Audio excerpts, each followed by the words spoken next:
Hi, everybody, and welcome to Moohead Radio. And it's Friday, and you know what that means. When it's Friday and there's not a whole hell of a lot happening in the world of sports, a cow sticks his hoof through the infinite darkness of space, through the dark hole in space show. Your opportunities to listen to gibberish. And the occasional joke. And I mean, no, there is stuff to talk about. It's just not very interesting, and we try to spice it up. Rocks. As you're taking the hound for a walk, we try to spice things up and to make things as interesting as possible. But whenever we're in the black hole in space, what makes this very interesting is there are always stories that make you wonder. Okay, and there's a few of them. Here's one. You know TripAdvisor, the internet site? Yeah. Yeah. I mean, people leave reviews for hotels, destinations, parks, whatever. So here's a guy who decides he's going to put his spin and on his experience when he visited the Auschwitz Museum in Germany. The museum at the site of the Nazi concentration camp in Poland, actually, on Thursday tweeted it had asked the Massachusetts-based travel website of TripAdvisor to take down a review in which the writer said they went to Auschwitz, quote, to test the chamber and called the site fun for the whole family. This will tell you what kind of sickos we're dealing with in the world. More than 1 million people, most of them Jews, were killed by Nazis at Auschwitz. But that's a destination that I want to take my family. Hey, little Timmy, get that. See, this is where they rip the gold fillings out of their mouth. Thank you.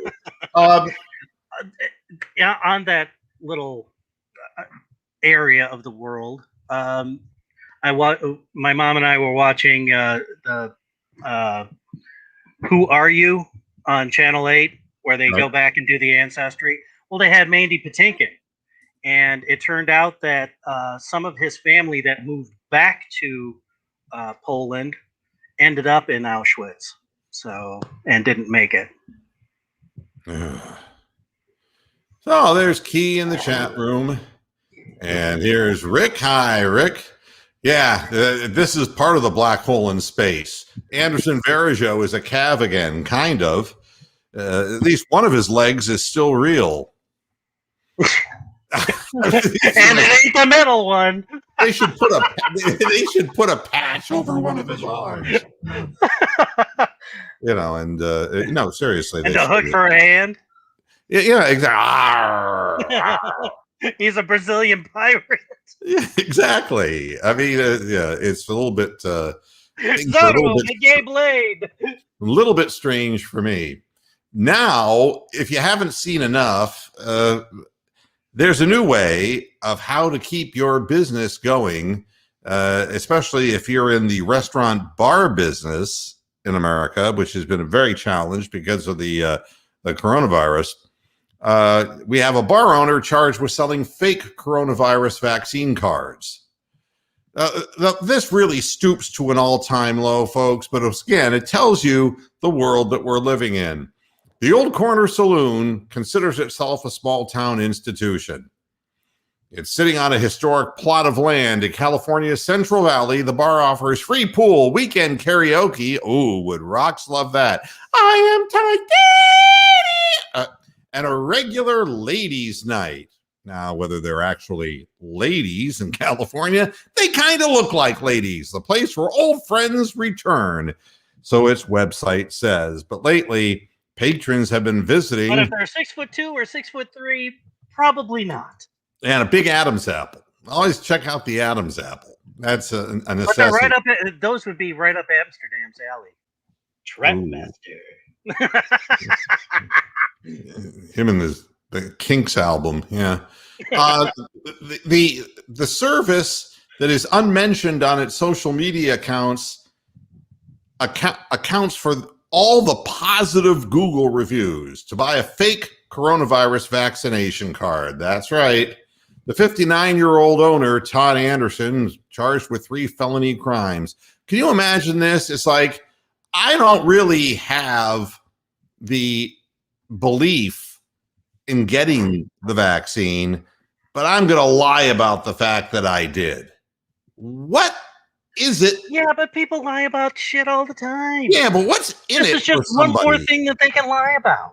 What's in it for anybody in a situation like that? You don't want to take the virus. You don't have to. Nobody has a gun to your head if you don't want to take the vaccine.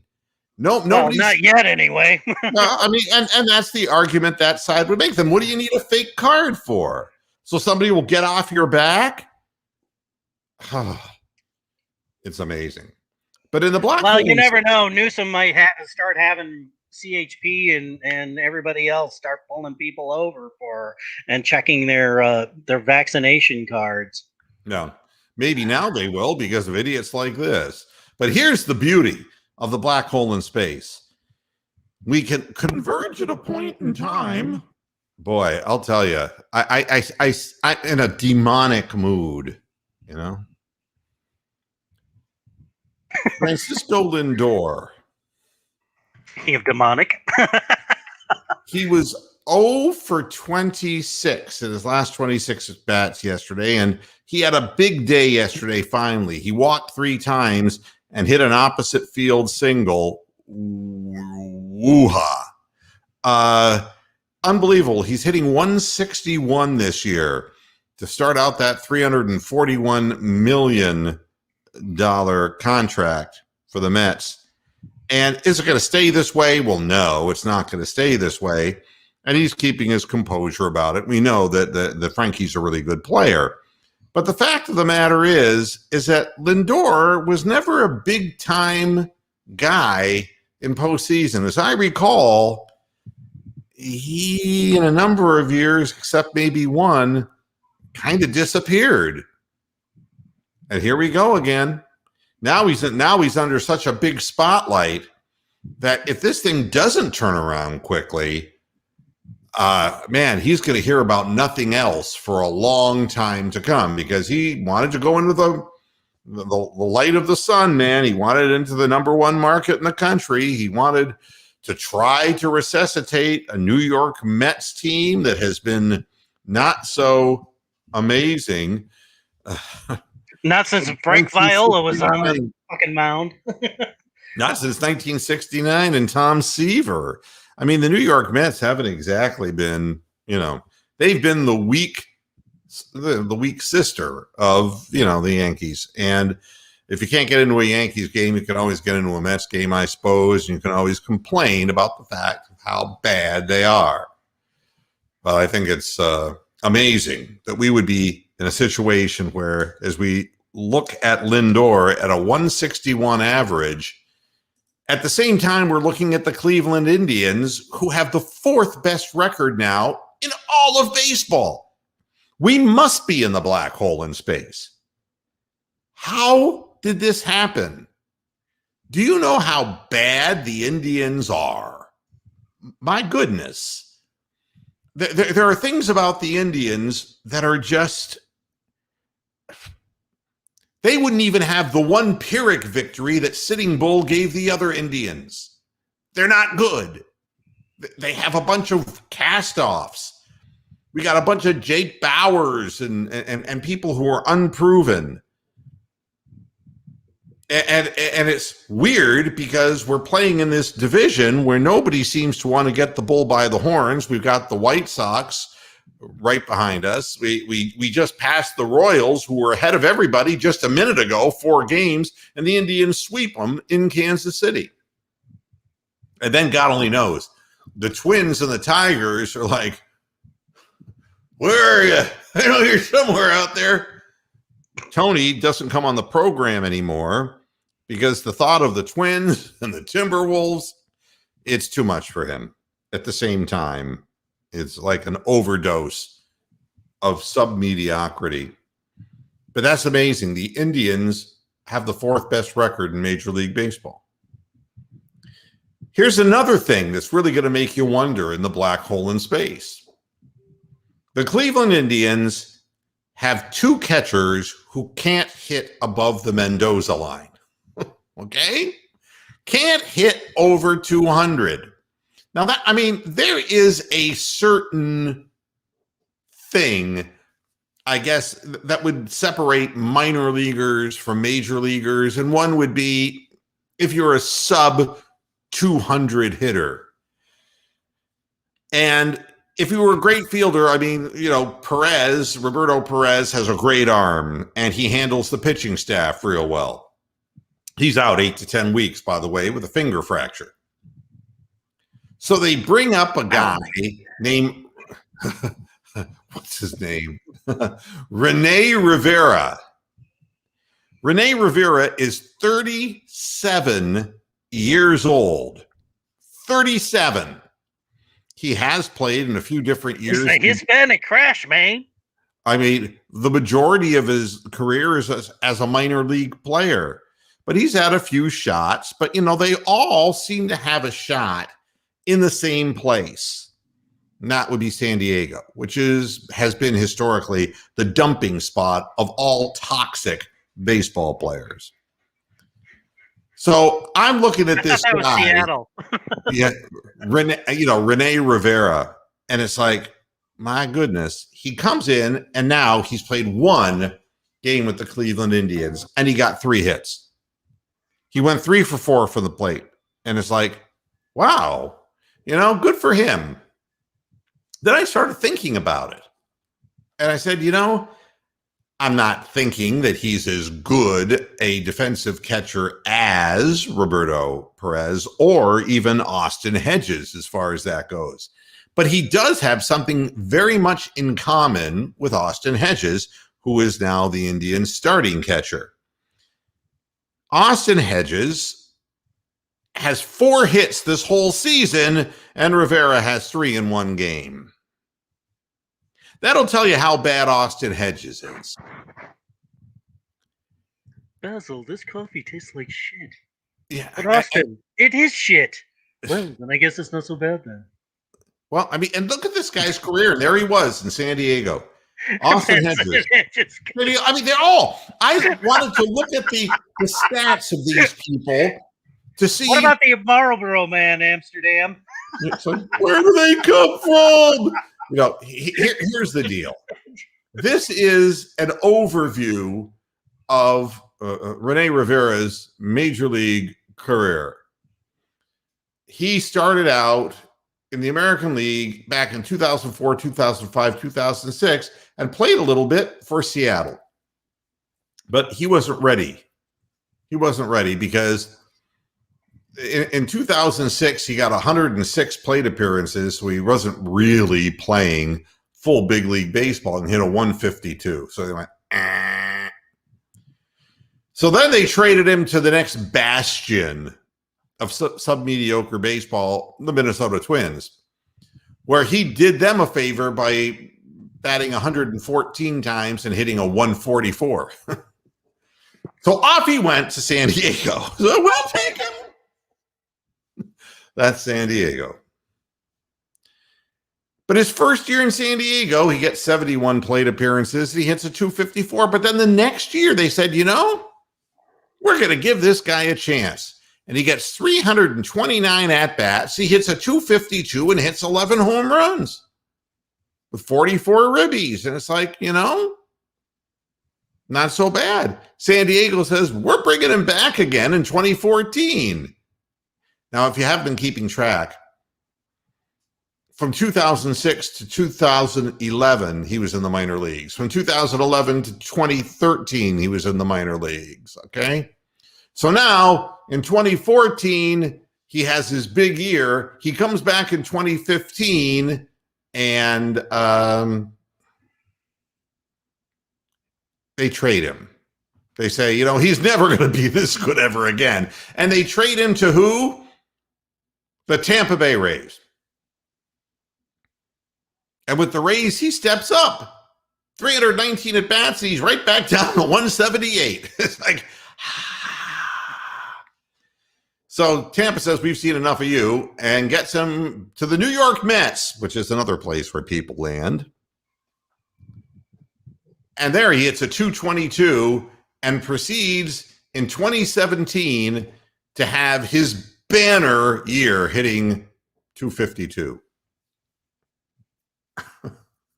And from there, it's like, where'd he go? He bounced around from the Chicago Cubs, the Anaheim Angels, Los Angeles Angels. Had a cup of coffee in Atlanta with the Braves, and then over to the Mets, cup of coffee, and now he's in Cleveland, and he's hitting 750. All right, it isn't going to last long, folks. But the reason I bring this up in the black hole in space is because Austin Hedges has gotten a lot more chances. I'm going to read you Austin Hedges' batting averages since he came into Major League Baseball in 2015, where he started, of course, 2015 through 2019, he played in San Diego. 168. He has got to be Terry Francona's personal ball washer. Yeah. 168, 125, 214, 231, and 176. The thing that makes him quite amazing. 231. And then he followed that up with his last year in San Diego with a 158 batting average, right? Thing that makes him amazing is that the guy that San Diego wanted, Francisco Mejia, remember him, the former Indian? They wanted him. You know, now Mejia is in Tampa Bay and trying to resurrect his career there. Austin Hedges comes to Cleveland and promptly hits an 083 and a 118 this year. It's the stuff that dreams are made of. So I'm asking myself, what is the criteria in Major League Baseball today? And how can the Indians have the fourth best record when we have players like this? And I've come to a conclusion that Major League Baseball is one gigantic sack of shit. It is a sack of shit product that doesn't give a fuck about the fans. And you know something? Everybody was saying, God, what a shame it was that the crowds missed the NFL games. But in baseball, it's such a yawner. What are you going to do? Watch a guy adjust his crotch in right field? Come on. Nobody misses the full stadiums because there wouldn't be any full stadiums in Cleveland not to watch Austin Hedges and his hitless crew. It's awful. And around the league, it's just as awful. The reason the Indians... And then out of nowhere, they have one game where they score like 7 runs. Yeah, that's like a week's worth of scoring for them. They're 17 and 13, and that's basically almost the same record as the 19 and 14 team that's in first place in all of baseball. But you see, the problem is that everybody strikes out now. The game no longer has anything to do with scoring runs any other way except swinging as hard as you can. And I'd like to tell you that, you know, that Shane Bieber breaking Major League Baseball for successive starts with more than 8 or more strikeouts per appearance, that's a wonderful record until you look at what's happening around the league. Nobody's going to mistake Shane Bieber for Nolan Ryan when it comes to striking hitters out, or Ferguson Jenkins for that matter. The fact of the matter is the hitters are doing the heavy lifting for the pitchers by consistently swinging at balls that are out of the strike zone when they have umpires who don't even know the strike zone. And it changes from pitch to pitch, day to day, week to week. And they never sit on one pitch. They just swing. And it doesn't matter how far off the plate it is. If they think a fastball's coming, they're going to swing at a fastball. And of course, they screwed themselves into the ground. I've never in my life, you know what baseball is? Get ahead, strike one. throw a ball that is on the corner, get strike 2, and then proceed to throw 3 balls in a row in the dirt, curveballs or sliders, and every jackass will swing at it. Or something that's eyeball high. Yeah, I mean, yeah, or right up to their nose, right. And just hacking away like it's a fucking tomahawk. The game is awful. The game has reached a nadir point. It's at a point where there is not where Ralph Nader comes out of the grave to get Devin. Yeah, I mean, it is basically the Corvair of sports now, isn't it? It's an unsafe at any bandwidth. It's horrible watching it. Then watching Angel Hernandez, the umpire, say, don't you love it when the umpire totally misses a pitch and calls it and says it's a strike instead of a ball or a ball instead of a strike. And then the next day he says, oh, I lost it. I lost it in the lights. I lost it in the stadium. So I guessed at it. He actually came out and said, I guessed at the pitch because I didn't see it.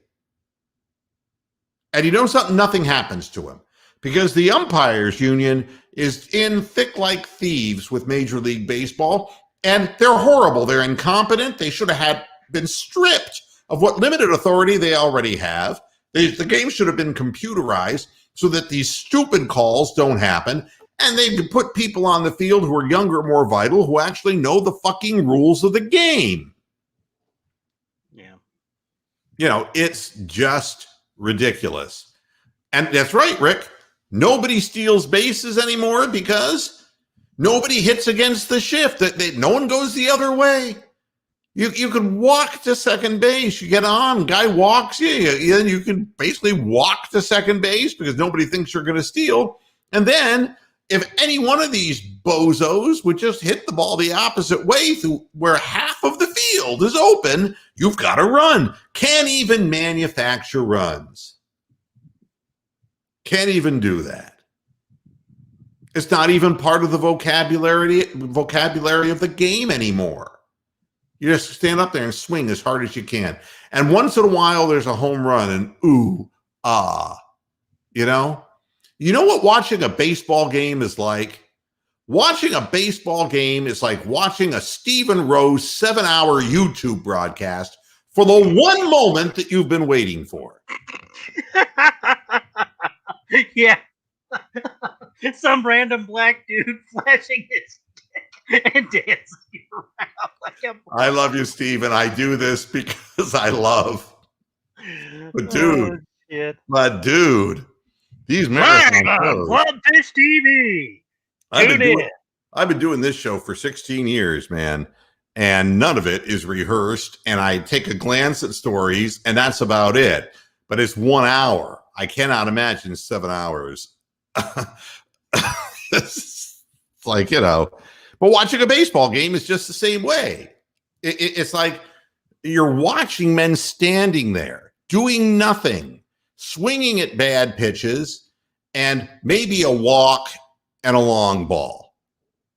Or as they used to say, a bloop and a blast. And that's it.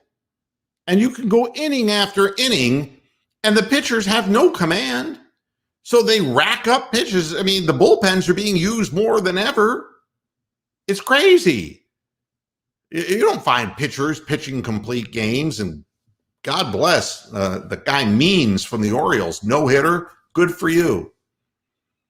But you don't see many complete games now because the pitch counts get way up, way too high because they're throwing so many balls in the dirt, hoping that hitters are going to swing at them.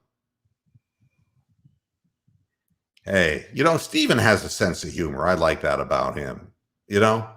I find myself sometimes, Steven, seriously, when you're doing one of those 7-hour marathon broadcasts, I just find myself just sitting there going, well, maybe I'm not interested in what he's talking about now. And people do this with this show. They do it with all podcasts. That's what the Fast Forward's all about, right? I'm going, I just want to get to the part where it's the ass eating part. You know, so I'm still waiting for Major League Baseball for the ass eating part. And it just never happens. I don't know. So I'm done talking about maybe they should invite the hockey players over to start a fight or something. Make it at least reasonably interesting. Yeah, it's that's what the Indians need. They need the Hanson brothers. They need something. Here's the thing. If you want to talk about the Cleveland Browns, black hole in space, we keep asking ourselves questions that I think are logical questions, like, why did we get Anthony Schwartz, a black guy with a Jewish name? Why did we get him in the third round when everyone projected him? Yeah, I mean, when he was scheduled to be a fifth-round pick, if that. May the Schwartz be with you. Whoa. Yeah. Well, it's just plain yogurt. Well, there is a story, you know, and it makes you wonder, you know, you hear all this about analytics, right? And you'd like to think that there is some guy feverishly working on a statistical kind of program that is just churning out numbers, and that these numbers are being analyzed, and that's what's going to be the reason why our picks are going to be that much sharper than somebody else's. Well, Schwartz was working out with Jarvis Landry at the House of Athlete in Weston, Florida. Guy named Mo Wells trains a handful of Cleveland Browns regularly in the offseason, and that includes Kareem Hunt and Grant Delpit. Now we start connecting the dots and we say to ourselves, well, why was Anthony Schwartz working out in Weston, Florida with Mo Wells? And why was Mo Wells pimping him so much to the Cleveland Browns? And is it a coincidence that the Browns ended up really moving quickly in the third round on him? You know, this isn't analytics, folks. This is who you know. This is a direct pipeline, okay? Here's what Mo Wells said. I actually did call it, meaning that the Browns would pick him in the third round. He probably knew. Certain teams draft a lot of my guys, and he had already been here working out with Jarvis. I said it would be kind of crazy if you just end up going to the Browns, then you're all actually teammates. And here we are a week after. Jesus Christ. And he's headed to Cleveland. He's so fast, he leaves his schmeckle 2 yards behind. Hey, the last time I moved that Vic was after somebody spiked the chopped liver with extra chicken fat. I had moves, and then I had a movement. Yeah, Schwartz trained with Landry at the House of Athlete between March 18th and April 29th, May 1st, and the draft time. I mean, this is really bizarre. Now, he didn't attend, by the way, the passing camp of Baker Mayfield. You know how Baker does the passing thing? You know, he invites his receivers, right? Yeah. Well, but it looked like there was more than just Browns receivers in the line. Well, yeah, he had a handful of people, including Landry, Rashard Higgins, David Njoku, Austin Hooper, and others. And that passing camp was at the House of Athlete in Weston, Florida. Same guy, Mo Wells. Small world, isn't it? I don't know. Phillips. By the way, there was also a video about Phillips working on his ball skills. So probably at the House of Athlete. I don't know. It looked more like at the TCU practice field to me, but yeah, you may be right. I could be wrong.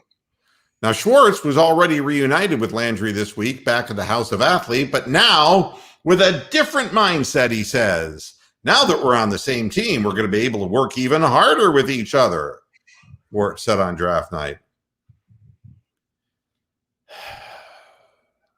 I don't know. I hope you have a side of pork with that, Joe. By the way, he was ranked, Schwartz, the 21st best receiver in the NFL by the Athletics' Dane Brugler, who projected him as a fourth rounder. He ended up being the 15th wide receiver off the board.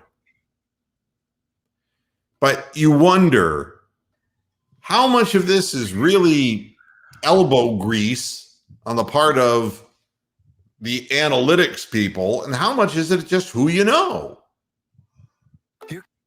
Who do you listen to? Who do you pay attention to?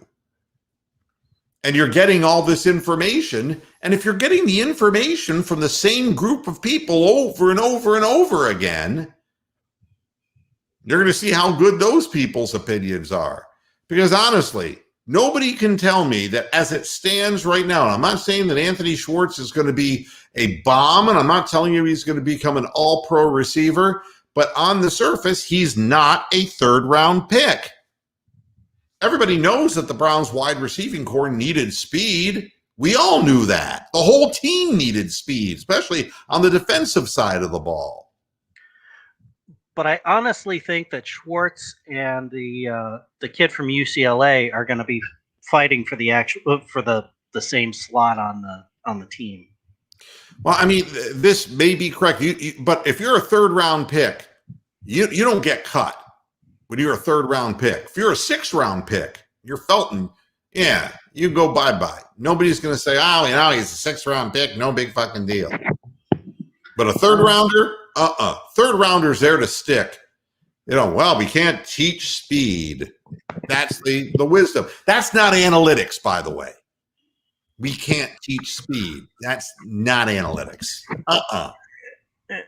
But if they both are equally fast in pads, what the fuck is the difference?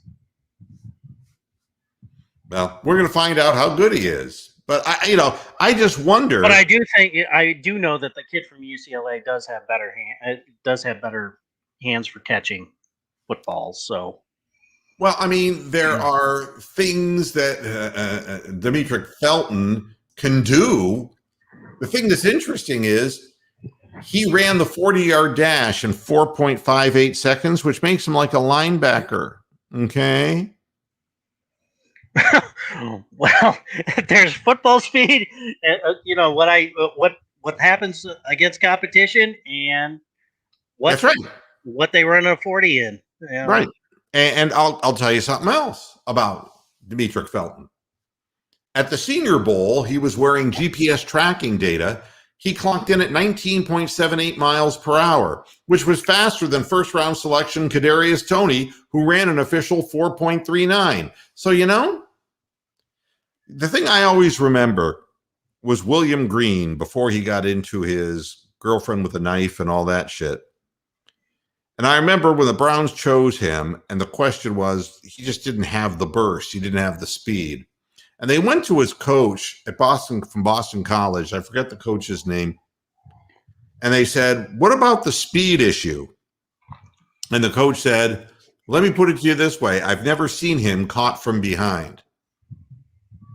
And then you remember, the run, William, run play. And it was like, he just ran by everybody. I don't think that Nick Chubb came to the Cleveland Browns with the reputation of being able to outrun everybody on the field. I think he came to the Browns as being a very rugged running back who could just run over people and get extra yards. But I don't know that anybody really sat there and looked at his film and said, this guy just has incredible speed. But you look at what he does, and he pulls away from everybody. Now, it might take him a little longer to get up to his top speed, but once he gets there, man, nobody catches him. So maybe Felton has that going for him. He plays three positions. And, he only played wide receiver at the Senior Bowl. That's what he figured his best chance was in the pros, being a slot receiver. And he also was doing kick returns at the Senior Bowl. So, but he's a 6th-round pick. There's big difference between a 6th-round pick and a 3rd-round pick. And all I'm saying is, I guess post-draft, I wonder where the pipeline is, how many people get talked to, and whose opinions are put about. There's only so many numbers to go around. You can only chew the fat so many times. And I have a feeling that whoever has the ear of DePodesta and the crew, that's the direction the team might end up going more often than not. And it's not just Mo Wells. There's a bunch of Mo Wellses. But when it comes to wide receivers, he seems to be working out a lot of them. So it's interesting. I don't know what to make of it. But I want to watch him play. But just because he ran what was, in essence, 4.27? Is that what he ran? I think it was a 4.25. Yeah. That doesn't mean that that's what he's going to run down the football field. If you're running straight down the field like you run on a track and running 100 meters, yes. That's one By thing. way of comparison, for those not born before this century, Bo Jackson ran a 4.23, and he was 225 pounds. Yeah, I mean, I just will always remember his run against the Bengals. Do you remember when he bounced it outside and he was running so fast, he kept running all the way through the tunnel? Seahawks. Was that the Seahawks? Yeah, that was the big matchup. With the him Heisman and winner. Boz. Yeah. Yeah. Where he ran Boz over and ended Boz's hopes of having a career. Well, Boz had no shoulders left, so it didn't take much. And no steroids left. I mean, the fact of the matter is that, you are what you are. Bo Jackson didn't need steroids. And Anthony Schwartz is very fast, but how fast he can actually run a pattern, that's another issue. How much separation he can get in the middle of the field, that's another question. So, here's a story in the black hole in space that is literally a black hole in space story. Can you imagine a guy tries to commit suicide in 2020, puts a gun to his head, shoots himself in the head, and is unsuccessful, except that he blinds himself? What he basically does is he survives a suicide attempt trying to shoot himself in the head, and he ends up losing an eye because of it. Oh, yes, he's a baseball player. I forgot to throw that into the mix. Drew Robinson's his name. And the San Francisco Giants, are they doing something because they think they can help the team? Are they doing something to be a feel-good story? Anderson Varejao is a feel-good story, all right? Anderson Varejao isn't going to impart anything except where to buy rocking chairs to the young Cleveland players when they're old. It's a feel-good story. Or good marijuana. Yeah, I mean, it's a feel-good story. He's got his California drug card. Well, I mean, so they bring Drew Robinson up from the AAA team, and all of a sudden he's in the big leagues, all right? And it's crazy. He plays right field. He's hitting 8th.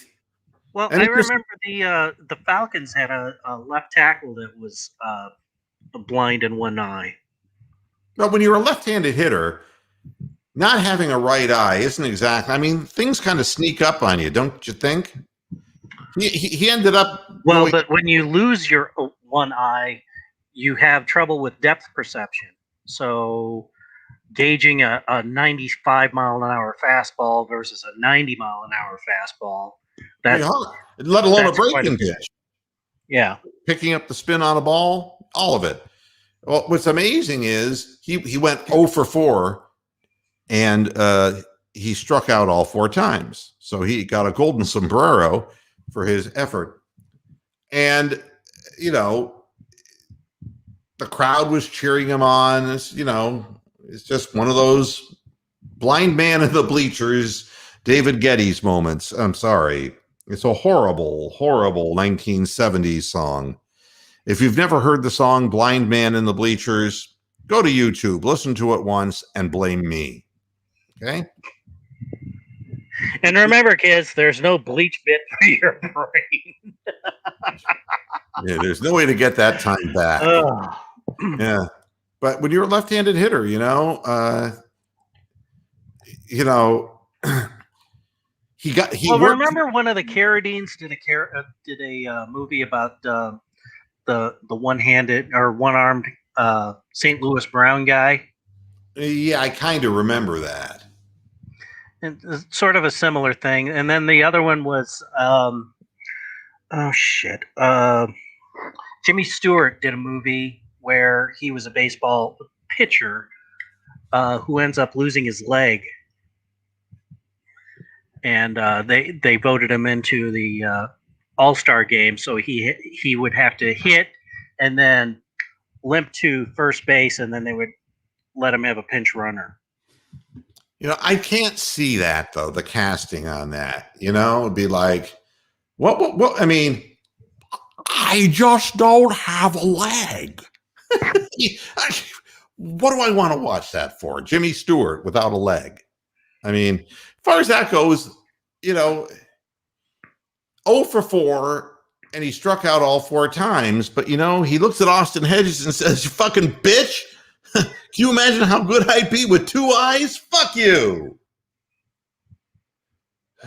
Oh, and recently the Angels had a well, he bounced around, but he came up with the Angels, I think, the one-handed pitcher.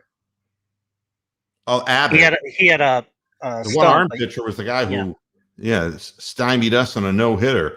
Remember? Yeah, I remember it was damn good for a couple of years. Yeah, it was amazing. And then his stuff just fell off the table. Yeah, I think when they started referring to him in the dugout as Stumpy, it just really fucked his head up. Look, I told you this is a black hole in space show. We don't take anything real seriously. By the way, Austin Hedges in 38 at bats. Not even Black Hole the movie. No, 38 plate appearances, 16 strikeouts. So Austin Hedges, maybe we should take one of his eyes out and see if he can do as good as Drew Robinson. Maybe he needs Shorty LaForge's little visor. Yeah, and the Indians winning games when the other team balks and loses their composure. If you didn't see that, man, Singer, the young pitcher, Brad Singer, is that his name, for the Kansas City Royals? I mean, he's kind of found himself. He got a 96-mile-an-hour heater. He was pitching a really good game, and he balked. He really did. His leg, moved. You're not allowed to do that. And then he tried to pick off at second base. And they called it, and he went berserk. They replaced him out of the game, and he started to go after the umpire, which the manager had already done. It's the whole thing is confusing to me. And then I find this out in the black hole in space. You say history doesn't really repeat itself. Oh, hell, it doesn't. Hell, it doesn't. Zion Williamson out indefinitely with a fractured left ring finger. If you were the Pelicans and you thought, hey, we got Zion, we're in the playoffs. With Zion this year, you're still 2.5 games behind the Spurs for the last play-in spot in the Western Conference.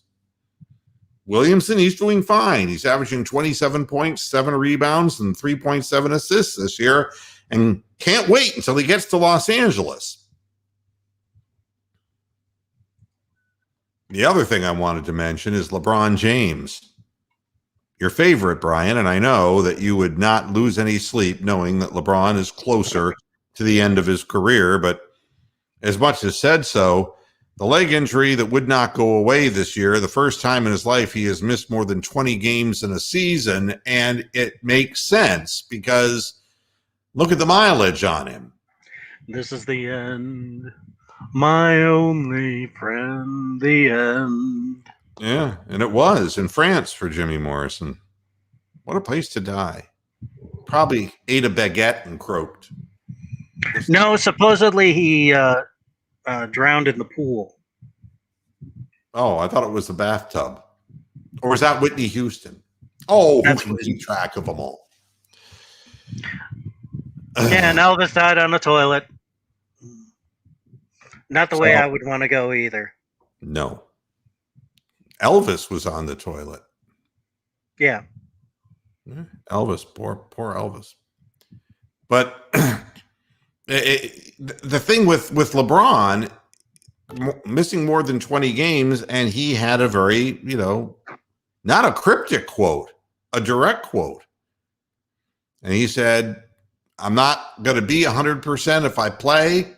I'll probably never be 100% again for the rest of my career, quote unquote.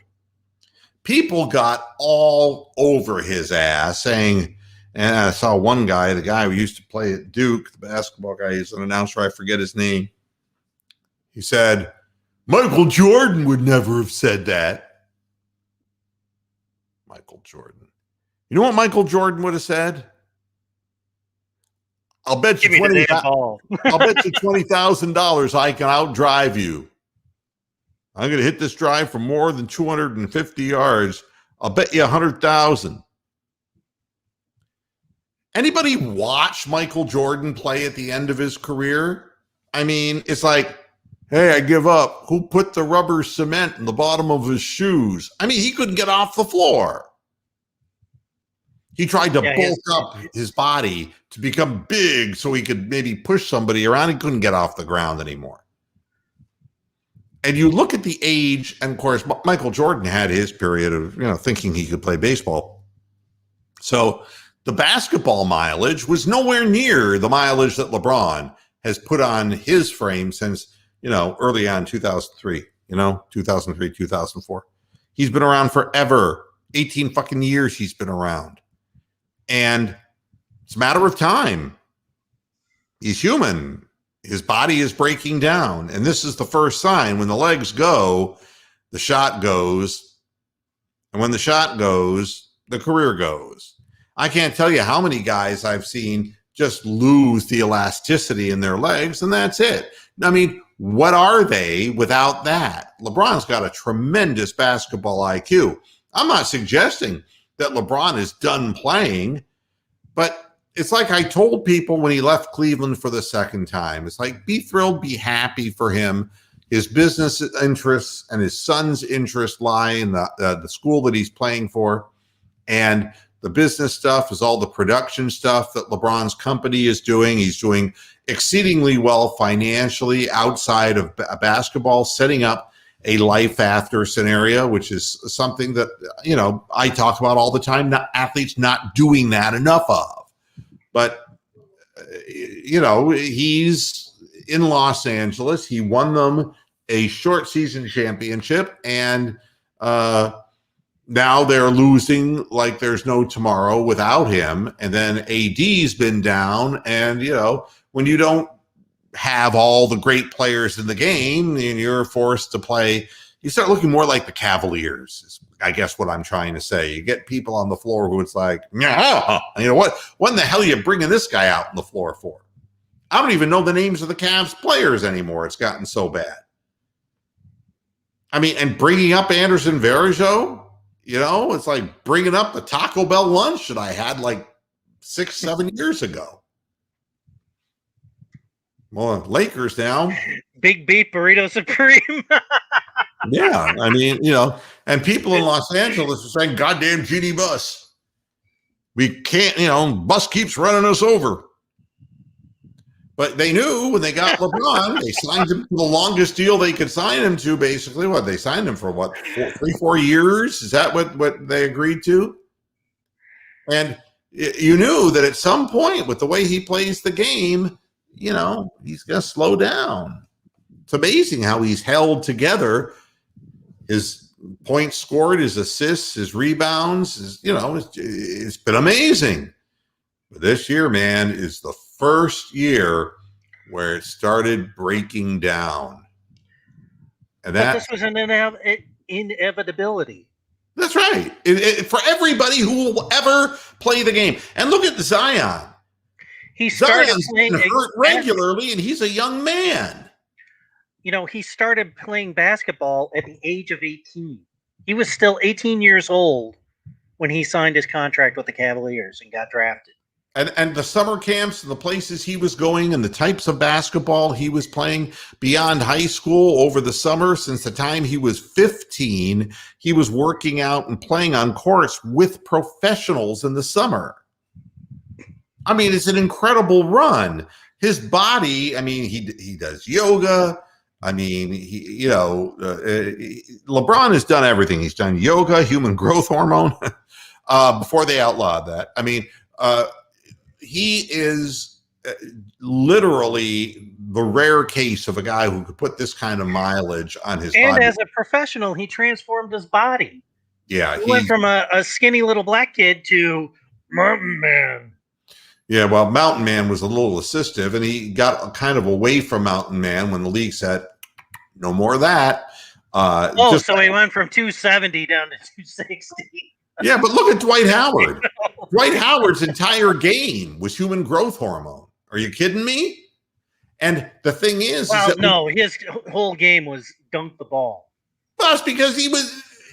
That's all he could do. Pictures of him and see what happened to him. Now he's withered. He's positively withered compared to what he used to be. But like Dikembe Mutombo actually developed a shot. He mimicked the weird shot from.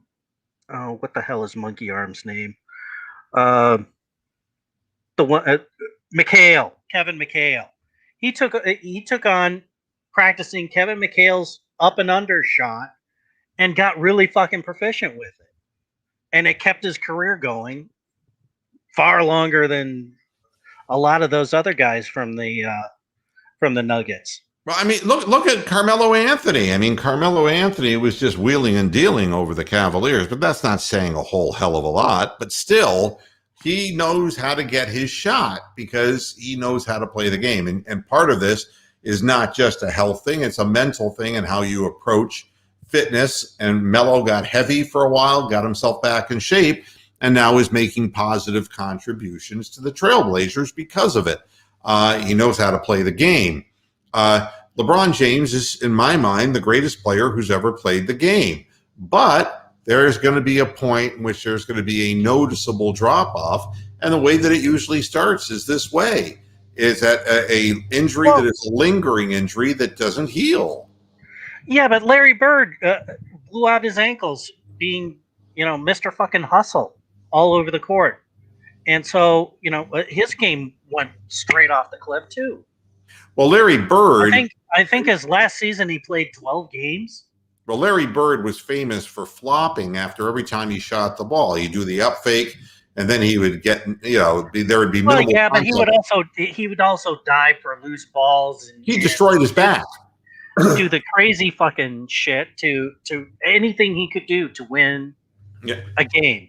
And he blew his back out. The sight I always remembered at the end of Bird's career was they took him out of the game. He would lay down on his stomach. Mm-hmm. I didn't understand that until now that I've got a degenerative spine. I get it. Kevin Love is the same way. Kevin Love comes out Charles of the game. Barkley went through that shit. Yeah, well, Kevin Love runs over to an exercycle. He's on the bike. He never sits on the bench. He can't sit. I mean, sitting as much as doing this program is bad news. Yeah, he'll lock up and That's right. He'll be done. Yeah, my mom goes through the same shit. So. Yeah, I mean, I find myself on the mat and in the pool, constantly treading water and doing things to keep everything moving. Because sitting, and I'm watching all my television now from bed because I don't want to put that pressure on my spine. For LeBron, it's a leg problem. And is this the absolute end? Is he signaling the end? No, I think that LeBron tends to be a little bit overly dramatic, and I think LeBron has always had more than a bit of diva in him. But this is why he was sitting out the useless games. Yeah. This is why he would purposely miss 14 or 15 games a year so that he could last the entire season. Now, we have to play all these, you have to show up and play against the Timberwolves on a back-to-back. Well, and this is the result. Well, he's bitching about the play-in now, the play-in game. It's like the more games that need to be played, the harder it is for a guy like LeBron. So, he's And the break complaining from about that. last year's COVID deal absolutely helped him to regain his stamina and his uh, jumping ability. Right. And for the Lakers, you got one championship out of it, and we'll see what happens this year. But quite honestly, you may not get another one. Anthony Davis isn't by himself isn't going to be enough. You can keep trying to bring people over, but believe me, when Zion is done with his rookie contract in New Orleans, he'll come to Los Angeles. You don't need to worry about that. There will be a never-ending just group of players keep making the trek, but it doesn't guarantee Well, you. and as long as they hold on, as long as they're stuck paying LeBron, they're going to end up with players to be named later. Yeah, it's a problem. The duration of these contracts, and when a guy hits the wall, he hits the wall. Cavaliers 2 more years left with Kevin Love. They got to get rid of him. He's of no value. I mean, he gave his best for this team, and he helped us win a championship. And we should all be very happy about that.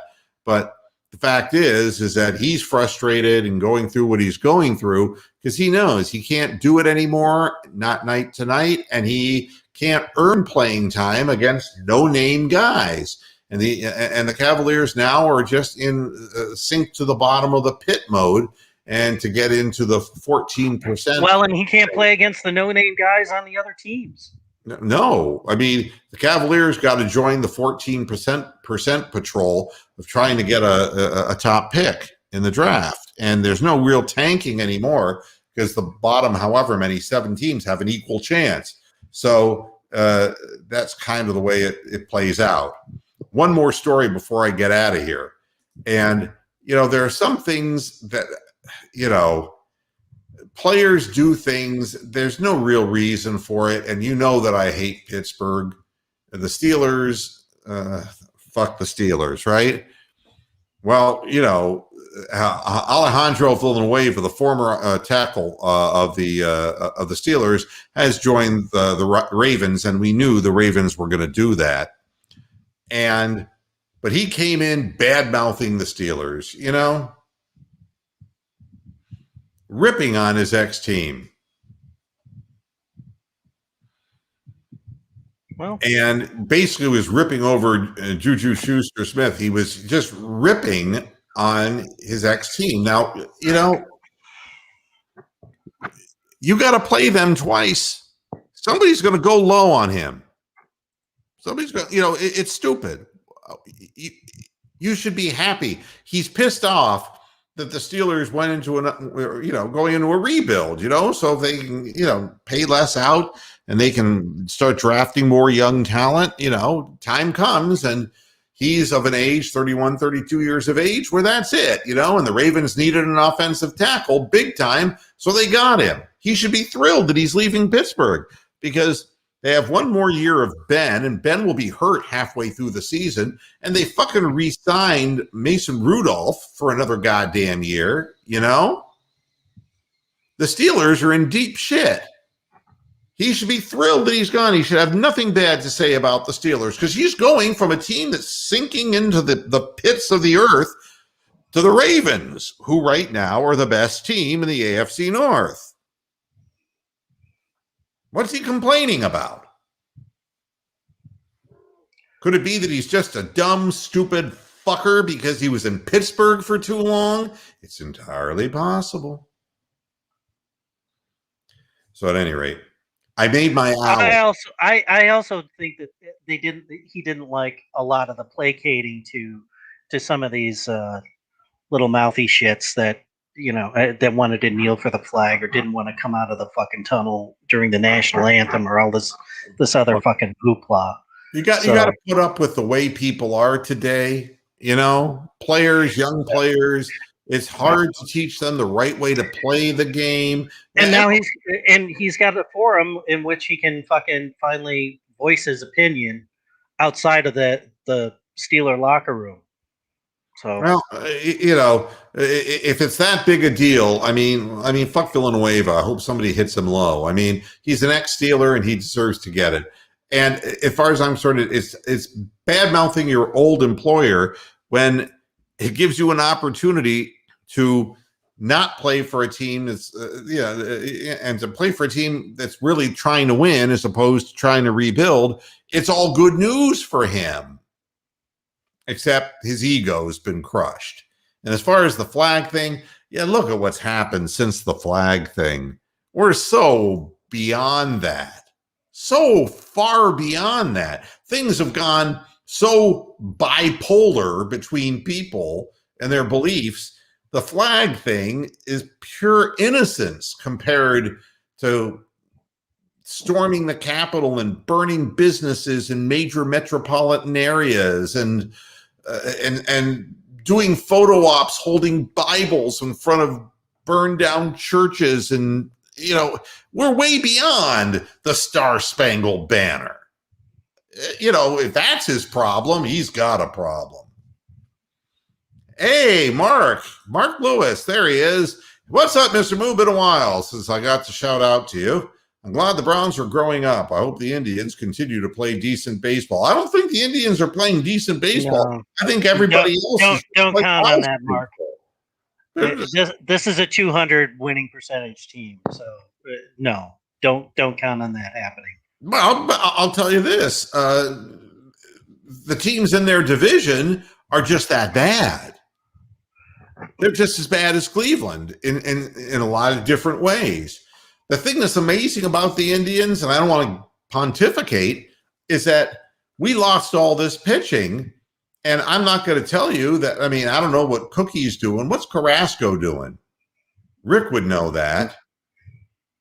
But you lose, and Kluber is, I doubt that Kluber is ever going to really be anything again. I haven't even looked up I'm going to do it now just for the fun of it.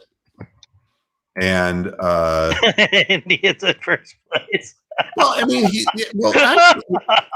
actually 8-2 in their last 10. Oh, these fuckers. Well, I mean, Kluber is doing all right. Hey, Tony, this is a team you should be fucking betting on, not the Cavs. Kluber has struck out 29 guys in 29 innings, and he has a 3.03 earned run average. He got off to a slow start, but he's 35 years of age, So he's doing all right.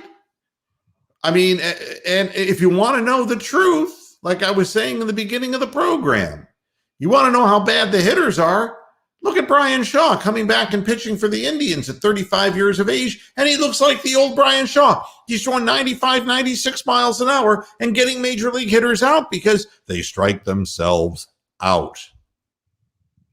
Having good pitchers is so important. The Indians are throwing Tristan McKenzie out there, and he looked horrible this last time. But then this last time, yesterday, he at least he pitched better, but he's had all kinds of problems. Plesac is a guy, you have Plesac and Savali, of which, they're control-oriented pitchers, not necessarily the greatest fastballs, but more economic pitchers. They stay around the plate, and they're not the big strikeout guys. You got Bieber, who really is legit. I mean, you look at the people who are pitching for the Indians now out of their bullpen. It's like the question was, well, who are we going to have? I mean, Brad Hand is gone. Who's going to close? Well, I mean, look at what we got now going on. We've got Shaw, we've got Whitgren, we've got Karinchak, and we've got Clase. And they're doing the job. They're shutting teams down after the 6th, 7th inning, where the Indians are winning the majority of their games right now. It's pretty amazing. I mean, and I'm not going to tell you that Brian Shaw is going to continue to pitch this well or that Clase necessarily. We don't know what a full season of closer is going to do to him and his 101 mile an hour fastball. We don't know that. But it's sure going to be interesting to see. When it goes bad, it was like, we were talking about the Cavaliers when things were looking a little brighter. And then all of a sudden, once you start going to the West Coast trip, and you're, out of your division, things get a lot tougher. And I would Well, it's going to get a lot tougher for the Indians right now because now they're playing Cincinnati for 3 games and then the Cubs for 2 games. So before the West Coast swing. And let's do this before I get out of here. I keep saying that. I keep saying I'm going to get out of here, and and we keep going. Yeah. This year, a 260 batting average with 6 home runs. That's Tyler Naquin. Remember the fast start he got off to, hitting 4 or 5 home runs early on? He's only had 1 since, and he's down to a 260 average. So we'll be seeing him tonight in Cincinnati. So we'll see what happens. It's at Progressive Field, and if you want to tune in, it's I'm not going to give the name of the network it's on because it sickens me. All right, everybody, that's it. I'm done. Thanks a lot for tuning in, and Brian, thanks for hanging in here with me. I appreciate it. No problem. I'm warning everybody. We'll be back on Monday, but next Friday is the day after I'm getting my 2nd vaccination shot. And I'm probably not going to be in any shape to do a show on Friday. Stay tuned about that. But we'll see you again Monday 1st, where we'll have more fun stuff to talk about. Thanks. And middle of the week, they're supposed to be doing the NFL schedule. So the following Monday, we'll be covering that too. So. Absolutely. So thanks a lot, everybody, for tuning in. And thanks for coming by, Key. Take care and have yourselves a very pleasant and safe weekend. Until next time, hasta la vista, Pastor Heads. Good night.